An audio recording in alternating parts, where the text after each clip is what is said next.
Thank you for joining us for The Power of the Inbox, Tips and Tricks for Successful Email Marketing. This is a webinar hosted by IDEA, the International Diaspora Engagement Alliance, and Reina Valenzuela, CEO of Starfish Global. My name is Sarah Youssef-Najad Gallagher, and I'm the Program Officer for IDEA, which is a public-private partnership between the U.S. Department of State, USAID, and Calvert Foundation. We work with diaspora communities to support their development efforts in countries of heritage. And we are so thrilled to have Reina here with us today for a really critical training on effective communication strategies. She's going to cover in this webinar 5 easy steps to harness the power of the inbox, which are growing a healthy list, creating great content, customizing a beautiful and mobile-friendly template that matches your brand, how to get your emails opened, and finally tracking your results. Tomorrow, Reina will also be with us to talk about social media best practices, so we hope you'll join us for that one as well. Just a bit more about the speaker. Reina Valenzuela is an MBA, a business management consultant, and CEO of Starfish Global, LLC, a company facilitating business growth through technology and digital media strategies. She coaches entrepreneurs on how to expand their presence on Main Street and online, and she is a certified mentor for SCORE. Her company is also a certified solutions provider for Constant Contact and Hootsuite. So with that, I'll turn it over to Reina. Hi, welcome everyone. I'm really thankful for your presence today. I know we are communicating through different time zones and different areas and even countries, so I'm going to try to focus on the specific points that Sarah mentioned, and we're also going to try to get through this presentation within 45 minutes. At the end, we'll leave 15-20 minutes or so to answer your questions, so make sure you answer them in the chat box. My information is available here. If you need to reach out to me via Twitter, Facebook, email, my website is also there. And we will be able to answer on any other concerns that you have at the end. So let's talk about what email marketing really is. Everybody wonders if email marketing is really dead, because with all the new social media channels available, people wonder how effective is email marketing. Well, it's alive and well, and email marketing is really about delivering a professional communication via electronic mail. And the reason for this communication must be something of value and interest to the reader. So you have to address this to an interested audience that has signed up for your services, for your email list, and is expecting this information.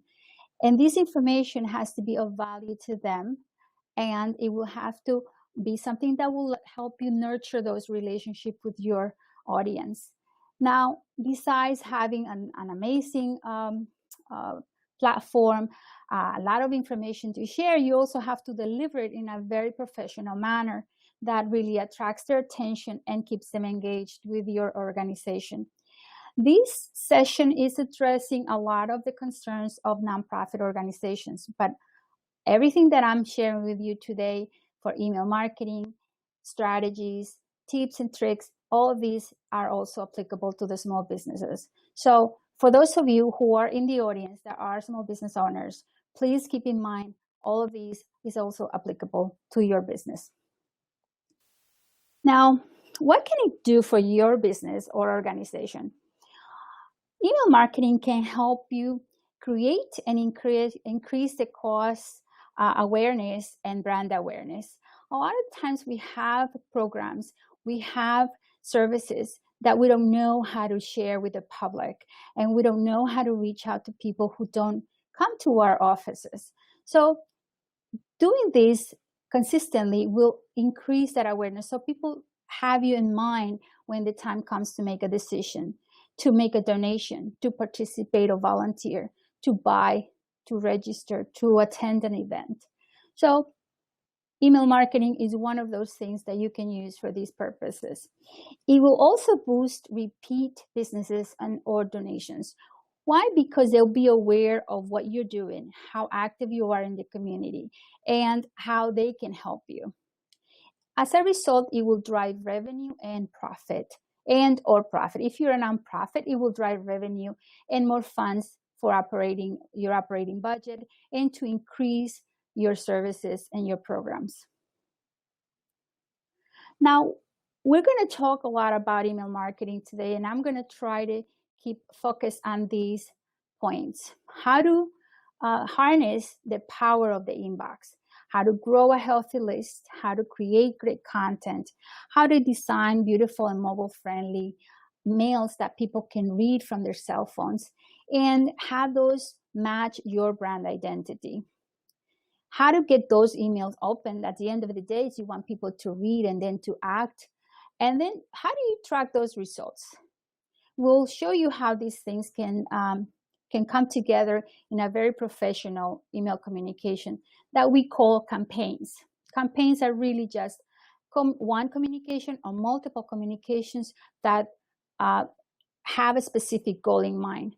Promote an event, do a fundraising campaign, or even sell a product, launch a product, open up a new program or services. So let's get started with why is email marketing important. Do you know that email is the #1 application in all smartphones? And more than half of the emails are opened from mobile devices. And I keep track of my own, and I usually see 65% of my emails get opened from mobile devices. More people own a cell phone than they own a toothbrush, and I can assure you that they use the cell phone a lot more than the toothbrush. That's just the way things are. Google recently did a study, and it shows that the average smartphone user opens their cell phone to check apps 150 times per day. So that's the average, and some of us actually go overboard. Now, one of the more important things that to keep in mind with email is that people actually get it and they read it, because they click on that daily, and they usually check on it when they get up and before they go to bed. So it's very important that you keep in mind and you keep interacting with your clients and your customers and your patients and your donors and your volunteers as often as possible, but not to overwhelm them with information, just enough to be top of mind. It's also a very reliable tool. 90% of it gets delivered. I know there are a lot of organizations and companies feel that Facebook is one of the key methods to communicate with their customers, but do you know that only 2% of Facebook posts get viewed by the fans? This is because there's an algorithm, and we'll talk more about that tomorrow, but Facebook messages don't always get delivered to the entire audience or all your followers or all your fans and friends. So keep that in mind. Why is email important? It's because if you think about it, although the younger generation will say, that is just not good anymore. People don't read email anymore. But email is used for all the important communications. When you communicate with your bank, when you communicate with your doctors, your lawyers, all the professional institutions, all the professional services use email for all legal and purposes. So you want to communicate with your customers and your supporters via email. Now, think about when you first encounter someone. That first impression really makes a huge difference. And sometimes we tend to send emails from regular mailboxes like a Yahoo or Gmail account. And those email communications don't always showcase the value of your message. So think about the next time you draft an email, how do you think people will welcome that information? How do you think they will react to your message if they just get a plain text message? An email that doesn't even have any brand or doesn't include any images, professional images, doesn't have the right approach to presenting this information and showcasing it the way it should be. So let me show you an example of what I'm talking about. On the left, you see a regular email. This is from any inbox, right? It doesn't say much. It does have a lot of text, and sometimes, in this case, you cannot even read it, but it will have some valuable information there and links, but doesn't necessarily convey a message. It doesn't motivate the reader to go ahead, enlarge this text and read it, especially if they're checking from their cell phone. On the right, it's also an email sent from a professional email service provider, such as MailChimp, iContact, or Constant Contact. So this email has a very specific message. It has a beautiful image. It has a call to action. You see the button right there, send your gift. And it's email. After all that, this is email. But it doesn't look like email, does it? It looks like a website, or it looks like a professional ad in a magazine. It looks beautiful. So this is what we're talking about when we are talking about email marketing. It's about sending beautifully crafted messages with the right imagery, the right messaging, the right call to action. Let's move on a little bit. What you see wrong with the message on the left is that you really cannot send it to a large group of people. Sometimes people say to me, "Oh, I sent an email blast and it was more than 100 and my email account was blocked. It was blocked by Yahoo or Gmail." This is common because you're not supposed to send email marketing blasts that way with these type of email services. You have limited sending services with a regular mail account. Now, there's no formatting controls. You have text and that's it. There's no branding in it. It doesn't have anything that says it's you, it's your organization, it's your program. It doesn't say much. When you look at it, it's just text. So people don't really read through these emails, and they just put it in the bottom of the pile or send them to the trash. There's also potential spam complaints when they receive these kind of messages, because you see, unfortunately, in this world, messages that come from any kind of organization that is asking for help or support or donations often tend to get in the back of the list. It's not a priority for them. And some people take advantage, unscrupulous individuals take advantage of this and sometimes even send messages that are scams.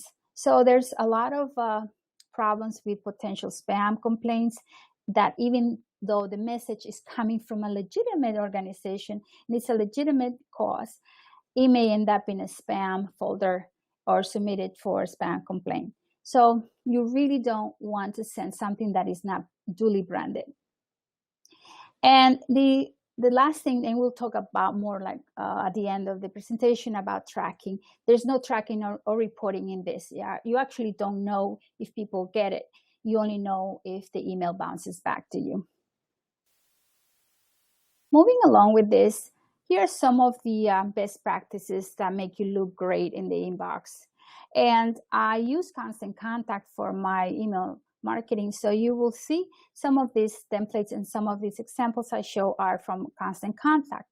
But MailChimp and also iContact are also service providers that have beautiful templates. So you look at a beautiful template, you make it your own, you design it to showcase your brand identity, your organization brand, and your programs, and it will reinforce that with your readers.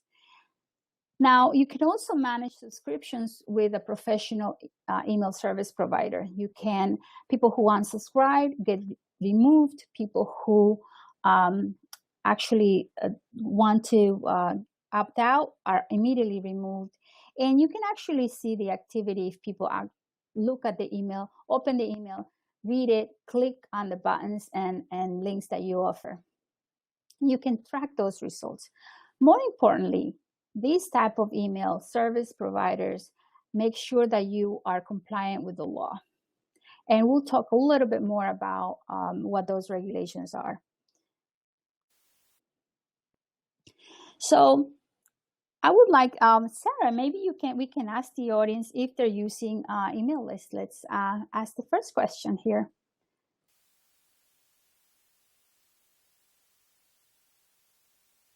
Sarah? Yep, okay. Yep, sorry, just so we're gonna pop in a little poll there. We want to see if you're using email marketing. Do you use your regular mailbox? One of those free email service providers like Yahoo, Google, or Hotmail? A professional service provider like Constant Contact, MailChimp, iContact, or similar? Or you just don't do any email marketing right now. And that's why you're here, right? Okay. So we're gonna be closing the poll momentarily. If you can respond, it would be awesome. Nice. Okay, so Sarah, can everybody else see the poll progress box? Yeah, I just set it so that. Okay. Yeah, they can. Okay, awesome. So I see some of you are using your private mailbox. And now at the end of the session, you'll see why it's important to use a professional email service provider. I see that some of you use maybe a dedicated email account for the business or the organization that is also a Yahoo account or Google or Hotmail. And I'm very happy to see that there are people using a professional service provider like Constant Contact, MailChimp, and iContact. And that's a great idea to implement in your organization so that you can deliver what we're talking about, the right messaging. So for those of you who are not doing email marketing, we hope to encourage you today. We're going to stop the voting now, and we're going to move on.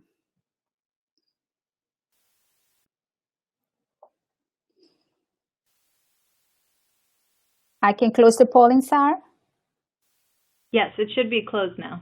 Oh, okay, great.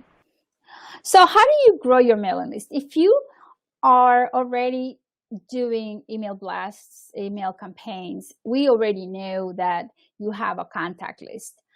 But some of you may not even have a consolidated list or a database with the name and email of your supporters and your clients. So how do you start one? How do you grow the one you already have? And really, it's about asking people, like I'll be asking you today to join my mailing list. This is something that you do routinely when you're in business and when you have an organization. You're leading an organization that needs the support of the community. So you have to be out there asking. You have to ask, express consent. They have to say yes to this. If they say no, that's okay. Don't take it personal. Even if they unsubscribed from your list, don't take that personal. It's their right. Be straightforward. Say what you're going to do with this. You're going to email them once a week, once a month, quarterly, whatever that is, and let them know what to expect. If you're going to send announcements, if you have a business and you're going to send out offers, promotions, or coupons, if you're going to offer them, information about the status of your project or your fundraising campaign. So be very clear about how you're going to communicate with them and how often. Offer that opt-out option because that is part of the law. We have to give the person the opportunity to opt out and respect their privacy. Those emails and those contact lists that you gather are for your organization, cannot be really freely shared with anybody. For the same reason, you cannot go out and buy email lists and start sending email blasts to everybody. You really have to be very, very mindful of the privacy policy. Post that privacy policy when you request them to join your email list so that they understand that you are very aware and you're committed to protecting their privacy. And of course, it's all this is making sure that you're legally compliant with the anti-spam regulations. Here's where to ask. The first place you ask for an email sign up form is really your website.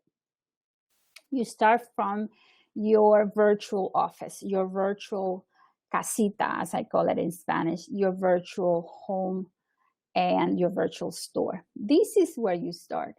Request the viewer, the reader, to come in and sign up for your newsletter or to sign up for updates.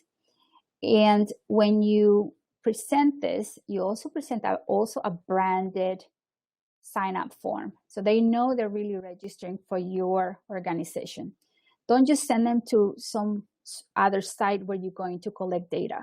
Make sure it's a branded piece of information there, a branded template. And then when you send the information, you also send it branded so they know it's coming from you. If you look at this across the board, it is it's very clear that this is from Gorilla Doctors, and there's no mistake about it. Now, when you send your email communications, make sure that you keep that brand and that you have that awareness building in the conscience of your followers, of your readers, of your supporters, that this is your organization speaking and sharing. Now, where else to ask? Well, everywhere. At events. This is very common that you go to a fundraising event or a gala or an expo or a fair or anywhere, and then you end up with a stack of cards or little notes all over the place. You have to have all this information consolidated in a database. You can also create a QR code to your sign up form online, and the QR code will direct the customer, the supporter, directly to sign up. This is very effective when somebody's sitting down in a place saying, okay, this is a dinner, a fundraising dinner, and then you have a QR code in the center of the table or in the displayed on the table and saying, okay, sign up for our mailing list. And they can just scan the code. You could also, for businesses, sidewalk signs, and I have an organization that always does this. They have these sidewalk signs, just like the one you see in the picture there, showing how to sign up for their mailing list, how to get a discount, or how to participate in the next event they have. So even in your office, when you receive clients and patients or customers, you offer them the option to check off the box that says sign up for our mailing list. When you go to an event, that fishbowl, is an old but very, effective way to collect people's business cards and have them join. Giving their business card, putting it in the bowl is an express consent to add them to your mailing list. So really, all you need to do is ask. So don't be shy. Now, give them a reason to sign up. As I said, you want to make sure that they understand what they're signing up for. If you don't give them a good enough reason, they won't sign up. So when you are, especially for businesses, it's always a process of educating the person at the front desk or at the cash register to say, okay, would you like to sign up for a mailing list? Then what are you offering in exchange? Here are some examples of what you can offer. And when you are having, for example, a very specific event, and you want them to have VIP seating, or that you want them to be the first to find out, you can say that. You sign up and you'll be the first to find out the results of our raffle or the results of our fundraising, or you'll be able to see what we're doing in our projects and how is this developing. So offer some special information, education, white papers, case studies, downloads, insider news, and everything that you can think of that will be of interest to your customers. So one of the reasons people unsubscribe from mailing lists is because the information is not relevant to them. So you want to make sure they sign up, but you give them a reason to sign up, and then you keep them by offering information that is relevant to them. Now let's talk about creating great content. You know, we always say this is about the customer, this is about the reader. And I know nonprofits are in the business of serving others. And usually when you want supporters to come and help you, you're not offering them anything but the reward of being part of this movement, being part of something bigger than themselves, and the feeling that at the end of the day, they're doing something good for the community. So maybe that is the benefit to the customer that you want to express. So focus on being relevant by giving them information that they will want to hear. Figure out how often you want to send this information. You don't want to overwhelm people with emails and requests for donations. So make sure that you time it, you schedule it in a way that they're getting it when you said you would send it. If you send it quarterly, then it is quarterly. You can also offer them information that they might want to hear. For example, if somebody comes to your office and says, I'd like to know what's happening with our project. I would like to see progress if you're building a home for a community or a school. What is the progress of this, this project? You might want to offer, create keep in mind a folder that says all the questions that come in, and then start creating content based on those questions and say, you asked for it, so here it is. You asked for an update on this project, and so here are some pictures, and come and see the video. So turn those questions that you get from your supporters into content that you will share via email. Of course, you'll be sharing it on your website and social media and everything, but don't forget to include that in your email. Images are valuable. Images are content, and people really love to watch those videos and those photos. So make sure that you include these as part of your ongoing promotional campaigns. Now, again, 38% people unsubscribe from mailing lists because they find the content boring, and 32 of them send it to spam if they think it's completely irrelevant to them. So how do you prevent these things from happening?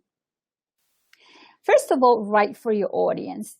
If you see in the background of this slide, you see people with dogs and pets. So you will send, if that's your audience, then you will send them something that has to do with pets. If you know that you have a list, and this is one of the advantages of having a professional email service provider, you can segment the lists into supporters, volunteers, donors. Or if you have customers and you want to send them an anniversary invitation, or if you have a group of customers that come, will be coming every 3 months to get a service from your business, then keep them in a list that will send them a reminder every 3 months. So segmenting your lists of customers, of supporters, will give you the opportunity to send very specific content that is relevant to them, so that you're not boring them with information that they really don't have time to read.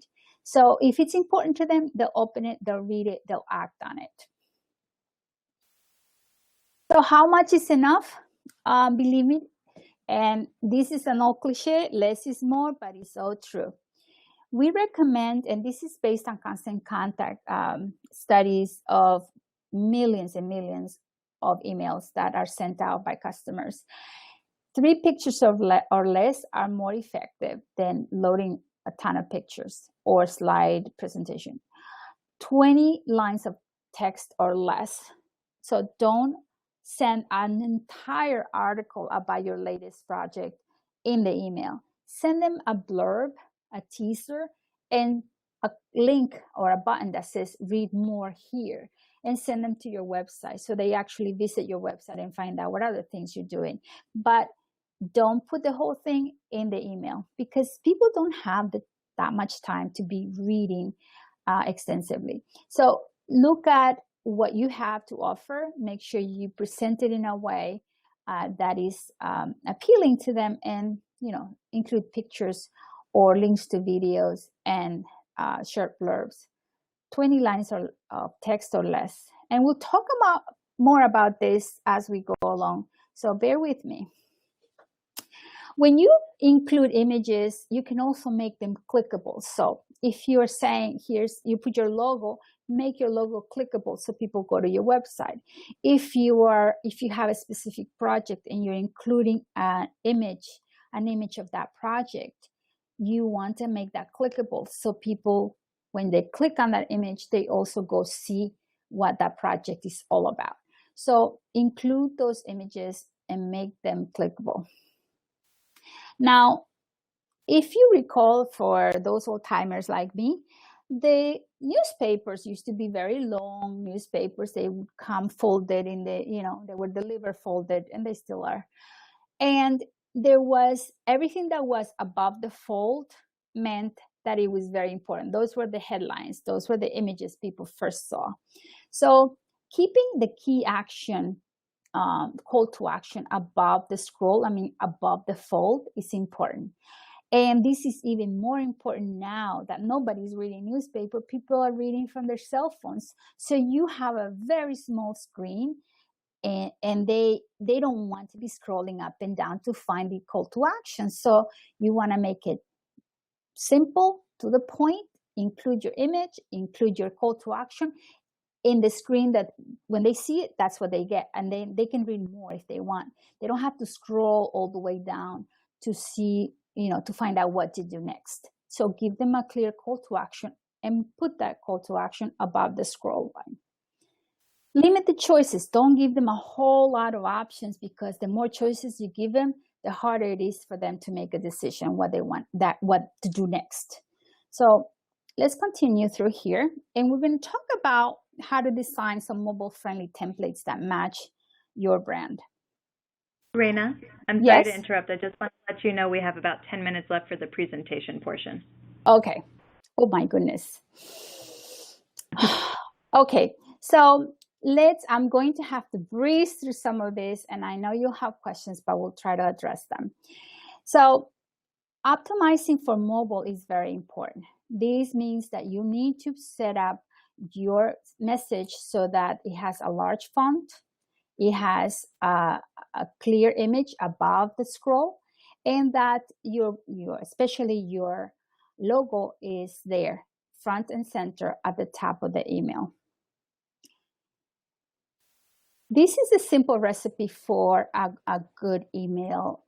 It's a single column template. It has fewer than 3 images. It has less than 20 lines of text, 3 to 5 links, no more. Actually, 2 or 3 links at the best. And then action, this little button here, the make your gift button, is the call to action, and that is above the scroll. So let's talk about how to get these emails opened. First of all, give them that reason to pay attention, right? They have to recognize who it's coming from. If they know it's from you and they recognize your organization, make sure that the name of your business, your organization, is there. And if they recognize only like the president of the organization or the leader of the organization, then put so-and-so from and the name of the organization. Make sure it's recognizable. Make that compelling subject line attract their attention so they can open those emails, because opening them is one part of the challenge, but then it's also having them click through the links that you send.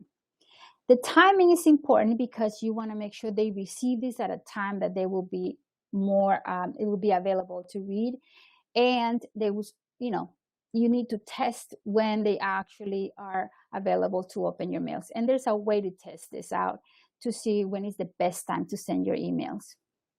And make sure your emails have the share buttons, the tweet this, the like me on Facebook, have all those buttons in place so they can share with others via social media. Now, who sent it is really easy. Your name, your email, clearly recognizable, and keep it consistent across all channels, LinkedIn, Instagram, everywhere. It has to be the same. Don't change it because people get confused, and the next thing you know, they're sending you to the spam box, and that is not good for you. Is it worth reading? Well, yes, you have to give them a reason to read, and you have to be clever. You have to be clear and creative. Give them a reason to open that email and read. Are you familiar with the pre-header text? The subject line should be short, 30 to 40 characters, 6 to 10 words, but then there's a pre-header, and the pre-header text is really like the next 10 words in the email that actually pop in there in the message so they can see what it's about. See, if you see here, the pre-headed text always seems to be above the logo, so that's what people see before even opening the email. They get to see what the email is about. Customize that message so they can actually feel motivated to go ahead and open and read more about it. So use it wisely. It's like an extension of your subject line. When you choose your words in your text and your subject line, make sure you avoid these words. These are words that send you to the spam folder because the filters are set up so that these are words that the spammers use. And if you want to go check your spam box and see what other words are there that you should not be using. So stay away from using these words in your subject lines. We're talking about timing, and it's really everything. We need to see how often to send, and if you say it's going to be a monthly email, then it's a monthly email. Keep it consistent. When to send it is another question. You want to test out when is the best day, when you get the most readers, and what time of day that happens so that you can send and improve on your next email campaign, because you want to make sure that you capture the attention of people when they're there ready to read. Some people read from work and then, a desktop, and they have to get to the office. So look at when you get the most readership. Sharing the social media button is important because it gets more opens and more shares, up to 158% more if you have those buttons right there on your email. Now let's talk about tracking results. I think we had another poll about tracking results, right, Sarah? Of all the questions we had, we kind of skipped. Do you want to pop that poll? Do we have time? So while this is shows up, I would like to make sure that there are several things you want to track in your email campaigns, and those are the open rates, and those of course are who opens and how many people open, right? And then who actually click on the results, like who clicks on the link, who clicks on the call to action, what do people do once they open the email. So you want to be able to track these things. A professional email service provider will have those mechanisms in place and will give you those reports. And then what do you do after you see those results? And so you know if people receive them because they didn't bounce back. But you may also want to know what they did with it after they read through it. Did they, they read, they clicked, what did they do? So we're gonna stop the voting in a little bit so we can move on. Awesome. Good results here. Okay.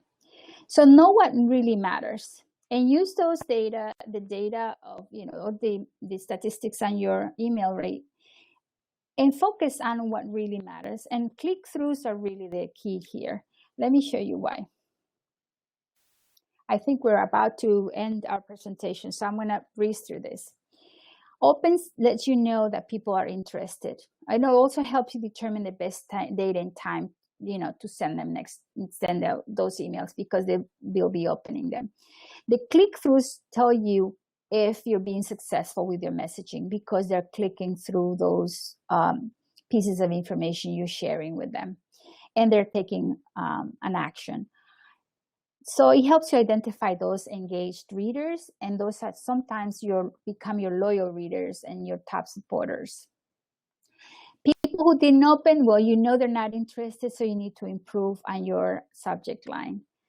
Opt-outs, it's good way to collect feedback. It's an opportunity for you to learn what's not working and how to adjust your email strategy for the next time.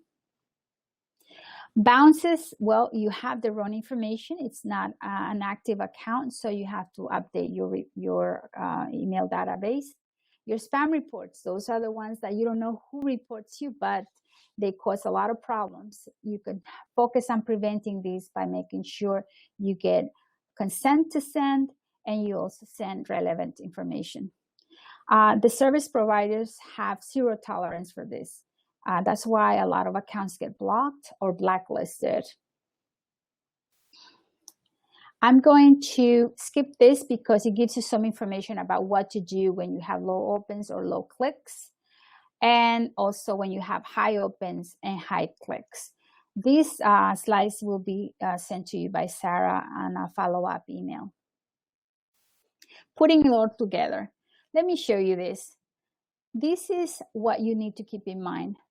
The length of the subject line, keeping the name of the business in place, and making sure you use the pre-header text wisely. Have your logo there. Communicate through images. Choose the right image for the right message. And that call to action above the scroll line.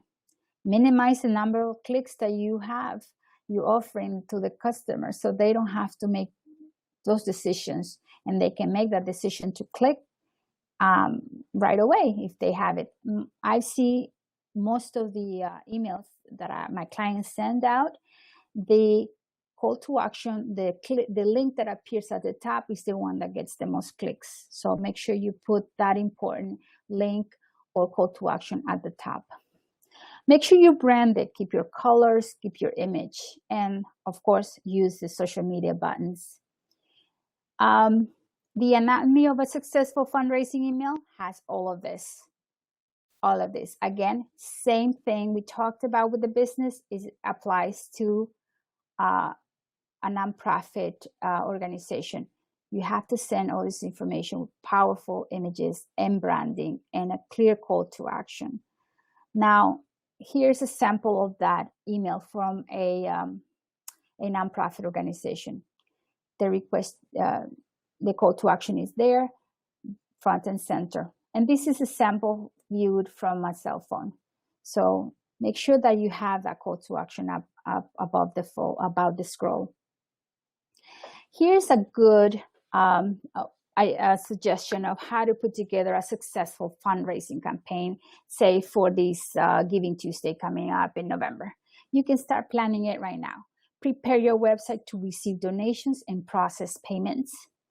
Spread the word through all the channels, like share its purpose, the goals, and how people can help you as volunteers or as contributors.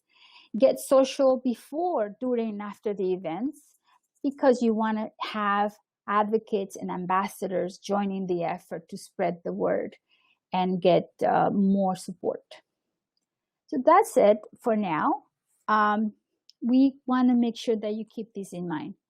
Marketing is about nurturing relationships and making sure that you deliver on that promise, that mission that you have set out for your company, for your business, for your organization. And if you're not measuring, you're really not marketing. It's really about measuring those results, seeing what really works, what helped you, what built brand awareness, and obviously what raised your bottom line. Now, take advantage. You have that very special advantage over large brand companies. You have a special connection to your clients, to your customers, and your donors. So keep and nurture those relationships. Get your contact list together. Create a beautiful email and send it out. Watch what happens. You'll be surprised. And I'm going to go here. I'm going to share with you a little guide, a little workbook, but it's just a two-page worksheet that will help you put together an email campaign, and will also help you share it on social media. So we'll do that between today and tomorrow, and we'll send you an email with the information to download these sheets. So Sarah, where do you go from here? Yes, Reina, thank you so much. That's a lot of content to try to cover in 45 minutes. Yes. But it was very thorough, and we will, as Reina said, we will share the slides and recording with everyone afterwards, and we'll give you the opportunity to sign up for Reina's list so that you can get that guide she was talking about and some of the other resources that she has available. I want to jump into questions, Reina, because there are several. Go ahead. Yes. So, question from, actually I didn't write down the name, sorry. What are some of your tips for compelling subject lines? When you were talking about how important that is, you said 8 words or less, but do you have any tips for other ways? Yeah. Okay, and you have to make sure that the subject line summarizes what the email is about, and definitely has that creative, intriguing, or funny, depending on your brand identity. If you are compelling and compassionate message that you want to share, you want to put that up front. But there's also something that you want to make it about them, right? So if you're asking for a donation, say at the end of the year for Giving Tuesday, and December comes and somebody who hasn't donated but would like to donate. Now, think about what is in it for them, right? You might want to say, instead of saying donate before the end of the year, say, we want to make sure you get your tax deduction on time. So, here is a way to do that. So make it about them too. What's in it for them. People really are a little bit selfish in that respect. So what's in it for them? What reward do I get? It's it's very rewarding when you do something for somebody else, but not everybody acts on that premise. So you want to show them what's in it for them. What is the next question? Yeah, I think that's right. And Sarah, there is I will share a sheet if you tell me what type of organization you have, because I do have a list of ideas for subject lines and compelling call to action, lines. Okay, excellent. We'll chat about that offline. The next question is, how do you segment a pre-existing list? So if you have one grand list and you want to segment it to make sure your content is relevant. Okay. What's your advice? So depending on how large the list is and how old it is, okay, you don't want to send emails to people who are like, you haven't reached out for more than 18 months, because they will not remember you. So make sure that they are recent, first of all.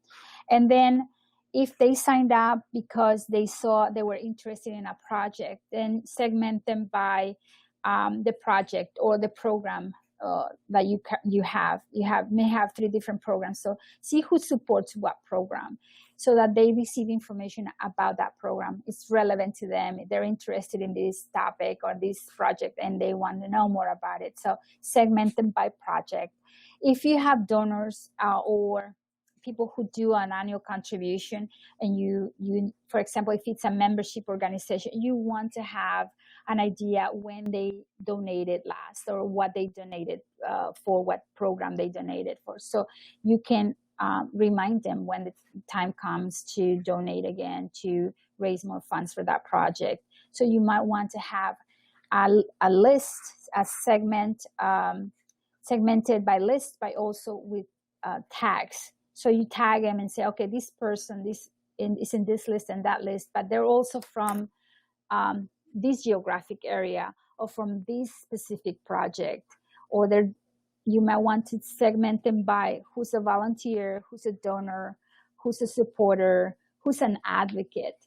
And there's something that you need to do with your nonprofits and start looking for those brand ambassadors and those advocates, the cause advocates that will help you push for a fundraising event or for any event, the launch of a new project.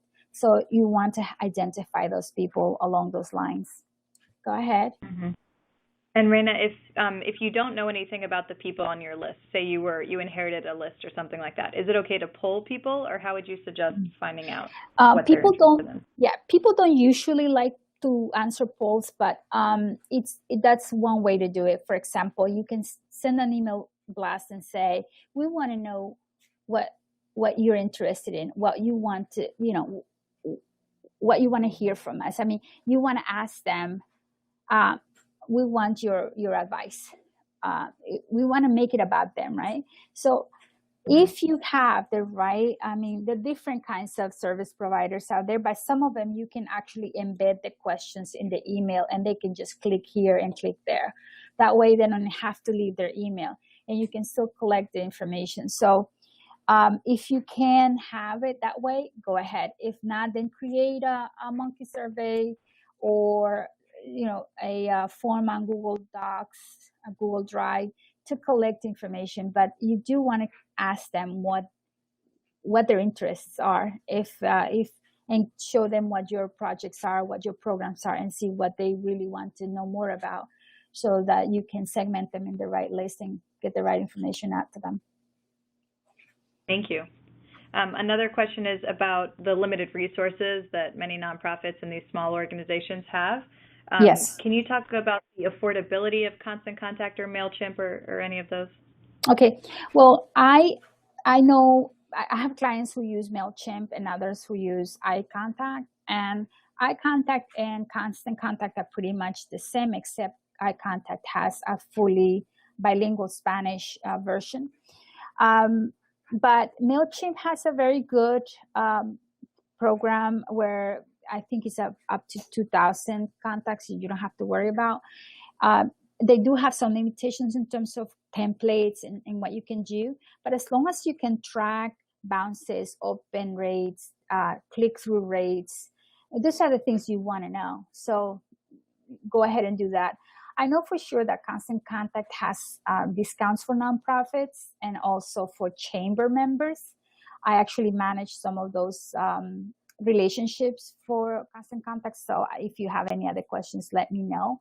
But there are some organizations that actually, get a nice discount for depending on the size of their list.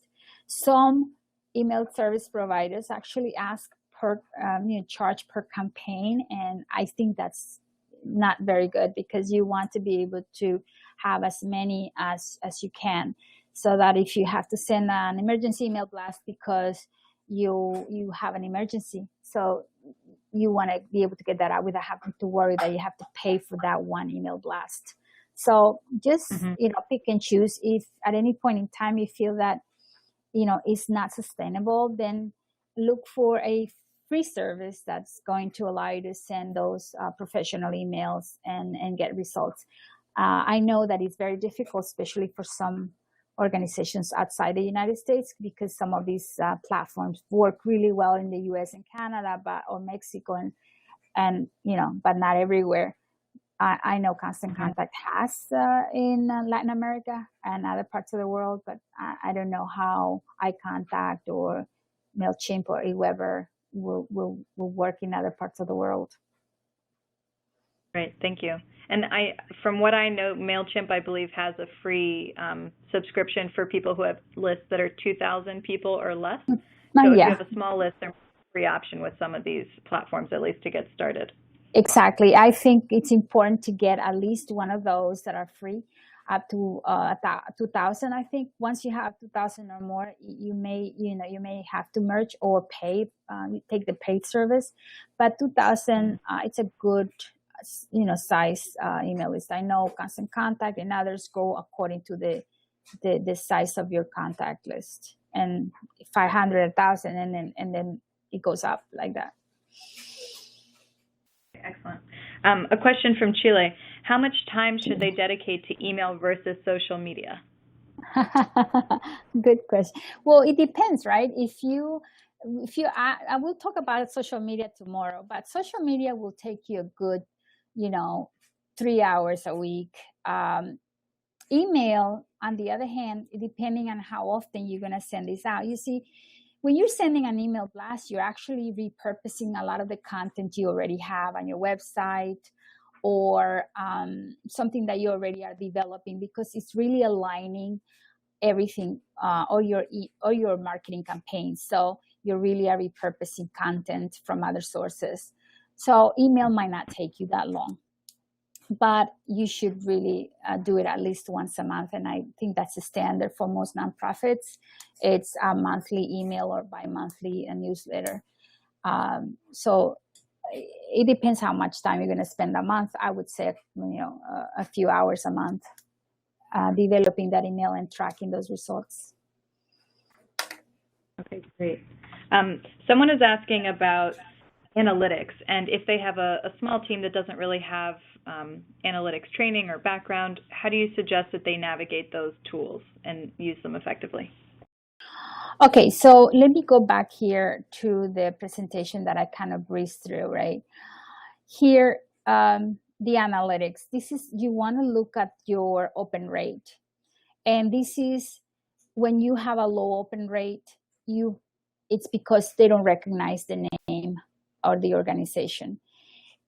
Maybe the subject line is not that interesting, so you need to improve on that. So when you look at low open rates, this is what you're looking for. Okay, how can I improve this next time? And then making sure you're sending timely emails. So if you need to test your customer base to see when they open, you might want to segment your list, say split it in half and say one will get it on Tuesday and another one will get it on Thursday. And Thursday, by the way, is the most popular day for nonprofits. So those 2 days, and see which one has most higher open rates. And then do it again on the day with the highest open rate, do it again for that day with 2 different time frames, like maybe in the morning or afternoon, and then see which one opens more. So you really now are determining when is the best time to send it to your mailing list. So if you go and see low click, no clicks, or low click-through rate, then you have to have a stronger call to action. That's how you make decisions, right? You need to improve your call to action. You need to keep your emails short because it's too long. People don't want to read through the whole thing. Or send targeted emails, segment and the list, and send more targeted emails to your audience. If you have high opens, now you know when is the best time and day. You can actually see when people open. And then you can identify the best keywords, what's in this email that people really liked. So you can keep these keywords available for the next time you send something out. And look at the people that are always clicking and opening and checking things out. Those are your super fan. You're super engaged, and you want to reach out to them with very specific requests. For example, to become an advocate or an ambassador. Brand ambassadors do a great job in social media. So you want to identify those people that are very active in all these other channels, so that you can, and if they are already clicking through your mail, they are engaged, they know what you're doing, and you can actually reach out to them and request for more support. If you have high click-through rates is awesome, because it tells you that you have good format. It stands out. You can offer them preferred content. Those super clickers or super fans of yours that really are engaged with your brand, you want to reward them for being part of your organization. So you can make decisions based on these results. But basically, for most email campaigns, what you'll see are open rates, click-through rates, and often enough, your unsubscribers, and you'll never see who sends you to spam, but you will also get a notification if people have reported you to spam. I hope that answers the question. Yeah, I think that's a really good start. And the last question, Reina, is kind of a specific one. It's about, do you have any ideas for helping fundraising for fire departments? And really the question's about in terms of value for the reader, as you were talking about expressing what would be interesting and important to the reader rather than for you, the sender. Okay, this is what I think that it happens out there with first responders. people need to know very specific information. So you want to engage them by offering them information. For example, if you have an event that will say, this week we're going to have all the families in this neighborhood create and test their emergency route or their emergency plan. And you create a campaign around it and people become engaged. The next time you have to give them something, right, to connect with them first. And then the next time they come around, you come around and say, we are having our annual fundraiser or our annual drive. You will not be, we don't know who you are and we don't know what you do. So you'll be already engaging with new people in the community, and they'll be more open to donating for the fundraiser. So when you have something that you want to offer to the community, you might want to say, these are the things you should have ready in your ready kit for an emergency, and make sure that you offer that and see how many people actually click on that link to download that list. And then you know that these people are engaged. So start by creating that engagement, that opportunity to engage with your community first. And then the next time you come around to request a donation, then be ready to open their wallets. That's really helpful. I think that's great advice, Reina. So we're out of time. Thank you, everyone, for joining the webinar. And Reina, thank you very much for offering your expertise on email marketing. And a reminder for everyone online, Reina will be doing another webinar tomorrow at the same time, 1 p.m. Eastern Time, about social media best practices. And you can register for that on our website, diasporaalliance.org. So, Reina, thank you so much. Thank you, Sarah. We'll be sharing with everyone as well. Thank you, Sarah. If anybody's interested in downloading the guide that I have, we'll be sending out a link, or you can email me. My email is on the slide. If you can send that to me, that way you can prepare for tomorrow, because we're going to be doing a very quick, workshop on how to develop your strategy. So get ready for tomorrow. See you then. Thank you so much, Reina.